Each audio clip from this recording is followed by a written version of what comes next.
So hi guys, welcome back to my channel. Guys, ये ना पूरी वीडियो इन्फोसिस के बारे में है। एक ना डिस्क्रिप्शन बॉक्स और इवन की ना पिन कमेंट्स में इन्फोसिस सर्वे फॉर्म का लिंक देखोगे। हालांकि इस इन्फोसिस सर्वे फॉर्म का जो लिंक है ना, ये किसी इन्फोसिस के कैंडिडेट ने शेयर करा है, ठीक है। अब ना इस इन्फोसिस सर्वे फॉर्म की भी ना कुछ रिक्वायरमेंट्स है। आगे ना मैंने वीडियो में डिटेल में मेंशन करा कि इस इन्फोसिस सर्वे फॉर्म में अप्लाई करने की क्या क्या रिक्वायरमेंट्स है, मीन्स कि इसमें कौन कौन एप्लीकेबल है, ठीक है।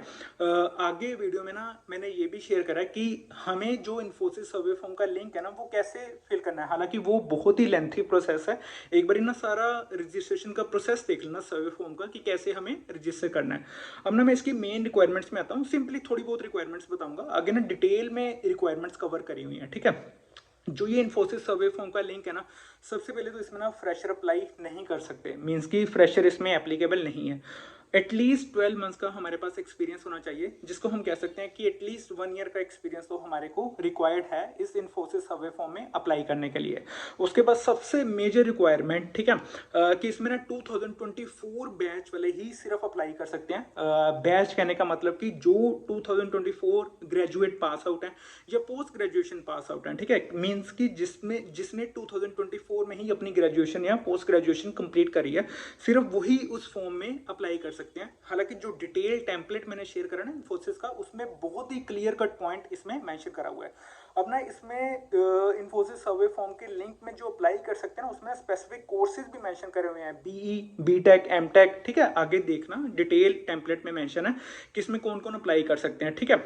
हालांकि जो हमें सर्वे फॉर्म में अपनी सारी सीजीपीए फेल करनी है ना, वो हमें एवरेज अपने सेमेस्टर की मार्कशीट्स की ना सीजीपीए फुल करनी है। जब हम अपना सर्वे फॉर्म फिल करेंगे ना, ऊपर ना हमारे को रेड में नोट में मेंशन भी कर देगा कि हमें कैसे अपनी सीजीपीए फिल करनी है, ठीक है। तो ये कुछ ना रिक्वायरमेंट्स होती हैं।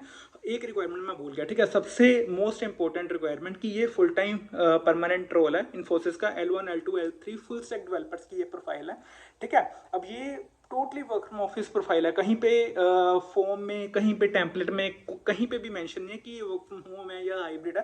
हालांकि Infosys maximum work from office के लिए ही हायर करता है, ठीक है। तो एक बार लिंक जो देखोगे ना, वो डिस्क्रिप्शन बॉक्स और इवन की पिन कमेंट्स में सबसे इंपॉर्टेंट एक और पॉइंट, जो लिंक मैं दे रहा हूँ ना डिस्क्रिप्शन बॉक्स या पिन कमेंट्स में, उसको डायरेक्टली क्लिक करके ओपन मत करना।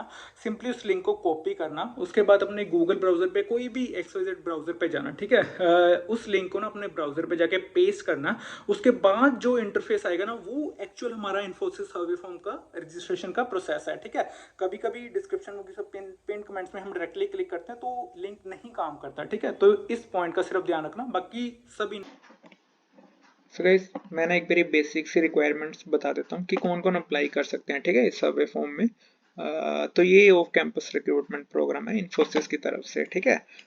मेन हमारी जो रिक्रूटमेंट हो रही है ना, वो फुल स्टैक डेवलपर्स की रिक्रूटमेंट है। और इसमें ना सिर्फ वही अप्लाई कर सकते हैं जो 2024 में अपनी या तो ग्रेजुएशन कंप्लीट करी है जिन्होंने, या जिन्होंने पोस्ट ग्रेजुएशन कंप्लीट करी है, ठीक है। इसका ना डिटेल पॉइंट भी मैं एक्सप्लेन करता हूँ कि कौन कौन अप्लाई कर सकते हैं बेसिकली 24 बैच के। और वो अप्लाई कर सकते हैं जिनका 12+ मंथ ऑफ वर्क एक्सपीरियंस है, ठीक है।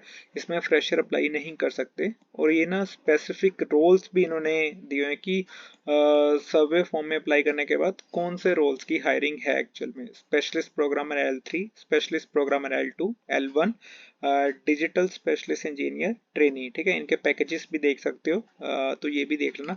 अब मेन हम पॉइंट पे आते हैं, एलिजिबिलिटी क्राइटेरिया क्या है। सबसे पहले ना ये वाले कोर्सेज वाले अप्लाई कर सकते हैं, BE, BTech, ME, MTech, MCA, MSc।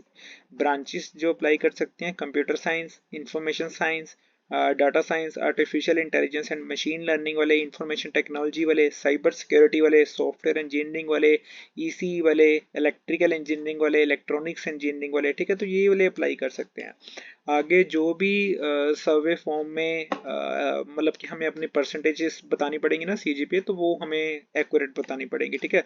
मतलब कि सेमेस्टर्स की ना कंबाइन होनी चाहिए, वो भी मैं आगे रजिस्ट्रेशन पार्ट में बताऊंगा।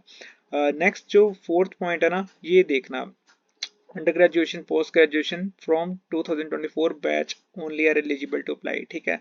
Only candidates with 12 plus month of experience are eligible to apply. How to apply वो मैंने बता दिया, ठीक है। लिंक जो मैं दूंगा ना, वो लिंक पे डायरेक्टली सर्वे फॉर्म से ना अप्लाई कर सकते हो। Last date to register 29th of Jan 2026, ठीक है। अब सेकंड पॉइंट भी देखना, all the profiles received will be screen basis are eligibility criteria. एक बारी हम फिल कर देंगे सारी इन्फॉर्मेशन, बट ये वाला क्राइटेरिया जरूर मैच करना है एक बारी। अगर कोई फ्रेशर अप्लाई करेगा तो वो पिक ही नहीं करेगा, क्योंकि उनके पास ये रिक्वायरमेंट है ही नहीं, ठीक है। अगर कोई और बैच का करेगा तो वो भी पिक नहीं करेगा, क्योंकि इनकी बेसिक रिक्वायरमेंट ही 24 बैच की है। जैसे हम लिंक पे क्लिक करेंगे ना, रजिस्ट्रेशन का प्रोसेस ना तभी स्टार्ट हो जाएगा। सबसे फर्स्ट इंटरफेस ना ये आएगा, जिसमें ना सिंपली हमें अपनी ईमेल आईडी, फर्स्ट नेम और लास्ट नेम हमें फिल करना है। गाइस ये ना मेन इंटरफेस है, जिसमें हमें ना कुछ अपनी पर्सनल डिटेल्स फिल करनी पड़ेंगी। स्टेप बाय स्टेप ना हम देखते हैं कि क्या क्या पर्सनल डिटेल्स हैं। सबसे पहले जेंडर, उसके बाद first name, then last name, fourth पे प्राइमरी ईमेल एड्रेस। और ना ये एक बारी करना कि जो भी अपनी ईमेल आईडी फिल करोगे ना, वो उस मोबाइल नंबर से ना लिंक हो, ठीक है। कि जो भी प्राइमरी नंबर होगा उससे ना ईमेल आईडी रजिस्टर्ड हो। देन कोई भी कलर्ड पासपोर्ट साइज फोटोग्राफ हमें अपलोड करनी पड़ेगी, ठीक है। उसके बाद हम अपना सीवी अपलोड कर सकते हैं। बस ये याद रखना कि मैक्सिमम साइज 5 MB हो, और कोई पीडीएफ फॉर्मेट में ना कर देना, ठीक है। देन प्रेफर्ड कॉन्टैक्ट नंबर, अपना प्राइमरी नंबर फिल कर सकते हो, देन सेकेंडरी नंबर को भी फिल कर सकते हो। उसके बाद डेट ऑफ बर्थ एज पर पासपोर्ट, ठीक है। अगर पासपोर्ट नहीं है, कोई भी लीगल डॉक्यूमेंट जैसे आधार कार्ड के अकॉर्डिंग जो भी डेट ऑफ बर्थ है ना, तो वो फिल कर देना। देन सिटीजनशिप हम फिल कर सकते हैं, do you have passport, yes no पे क्लिक कर सकते हो। देन एड्रेस फॉर कम्युनिकेशन, ठीक है। अपना प्राइमरी एड्रेस फिल कर सकते हो, ठीक है। लास्ट में ना पिन कोड है, कि जैसे भी हम अपना सिटी का पिन कोड फिल करेंगे ना, ऑटोमेटिकली पोस्ट ऑफिस शो करने लग पड़ेंगे, और जो भी नियर बाय पोस्ट ऑफिस होगा तो वो हम फिल कर सकते हैं, ठीक है। तो ये वाले पेज पे ना सिंपली हमारी पर्सनल डिटेल्स होंगी, तो वो हमें फिल करनी पड़ेंगी। गाइस इस पेज पे ना हमें अपनी एजुकेशनल डिटेल्स फिल करनी पड़ेंगी, ठीक है। 10th की, 12th की, ग्रेजुएशन, पोस्ट ग्रेजुएशन, उसके बाद अगर कोई एक्सपीरियंस है कंपनी में वो, देन नोटिस पीरियड के बारे में। अब देखना 10th की इंफॉर्मेशन इधर हम फिल कर सकते हैं, school, board, specialisation, country, state, simple average हमें बतानी पड़ेगी, ठीक है। सभी सब्जेक्ट्स की जो भी सीजीपीए होगा तो वो हम मेंशन कर सकते हैं। Passing month and year, then उसके बाद 12th के बारे में सेम डिटेल्स, उसके बाद ग्रेजुएशन। उसके बाद ये देखते रहना कि ये बहुत ही बेसिक डिटेल्स हैं, institute, university, country, state, branch, stream fill कर सकते हो। उसके बाद सीजीपीए, ठीक है। Passing month and year, then post graduation के बारे में, अगर पोस्ट ग्रेजुएशन है तो वो, ठीक है। देन वही ब्रांच, स्ट्रीम, उसके बाद बाकी ये जनरल क्वेश्चन है, ठीक है। Active backlog, do you have any active backlog, तो उसके बारे में हम फिल कर सकते हैं। Gaps in education, do you have any gaps in education, work experience in months, ठीक है। मंथ्स पे बता देना एक्सपीरियंस। उसके बाद नोटिस पीरियड। गाइस जैसे ही हम अपनी एजुकेशन डिटेल्स फिल करेंगे ना, तो सिंपली हमें ना ये आंसर देना यस नो में।